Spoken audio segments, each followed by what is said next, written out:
সুন্দর নিরিবিলি পরিবেশ। এটি হচ্ছে ফরহাদাবাদ এলাকার আগ মুহূর্ত এবং যেটা হচ্ছে খুব সুন্দর নিরিবিলি পরিবেশ, দুধারে সবুজের আচ্ছান্বিত এবং আকাশ ভর্তি মেঘ।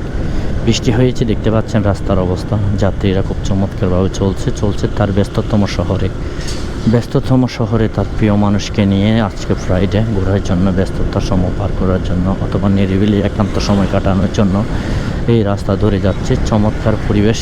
এই নিরবিচ্ছিন্ন সংযোগে আপনাদেরকে আমরা ইমন ব্লগের মাধ্যমে বিভিন্ন জায়গা থেকে সড়ক উপস্থিতি দেখাই। আপনারা কি কোথা থেকে দেখেন আমাদেরকে কমেন্ট করে জানান এবং ভালো লাগে সেটা কমেন্টগুলো পড়তে। আপনারা দূর দূরান্ত থেকে দেখেন, আমাদের সাথে থাকেন, মতামত জানান। এ হচ্ছে আপনাদের অবস্থা, এ হচ্ছে আমাদের অবস্থা। আজকে সুন্দর এই পরিবেশটি দেখতে খুব চমৎকার লাগছে। বৃষ্টি হয়েছে খুব চমৎকার আকারে। রাস্তাগুলো দেখতে পাচ্ছেন ভেজা পিচ্ছিল। এই রাস্তার মধ্যেও চলছে মানুষের কর্মব্যস্ততা, কর্মযজ্ঞ। এ হচ্ছে রাস্তার অবস্থা।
এনায়েতপুর শাখা, এনায়েতপুর বাজার। এটি এনায়েতপুরের খাজা।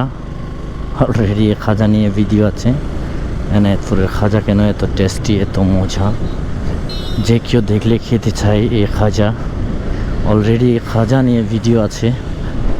ভাজা তো আসলে খাজা খেয়েছেন, এই এলাকার খাজা খেয়েছেন কিনা জানাবেন এবং এই এলাকার খাজা খেয়ে থাকলে খাজার গুণগত মান, মিষ্টি টেস্ট কীরকম কমেন্ট করে জানাবেন। এই এলাকার যারা আছে তারা তো অবশ্যই ভিডিওটি শেয়ার করবেন এবং কমেন্ট করবেন। পাশাপাশি যারা এই এলাকার ছিলেন তারাও জানাবেন। এনায়েতপুর বাজারের পরে রয়েছে খুব সুন্দর নিরিবিলি পরিবেশ। দেখতে থাকুন, আপনাদেরকে দেখাতে থাকি।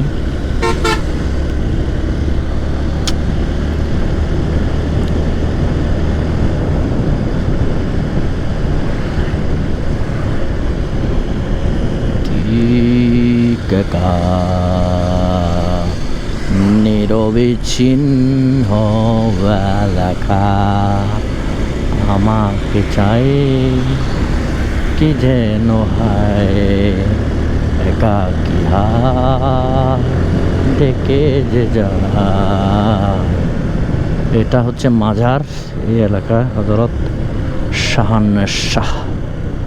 হুজুরের মাজার, রওজা শরীফ। এবং এই এলাকায় প্রতি বছর উরুস হয় বড় করে। আসসালামু আলাইকুম আলাল কবুর। ও মাই গড, তেল এত কম আপ ডাউন দিল, দিতে পারবো না যে পর্যন্ত।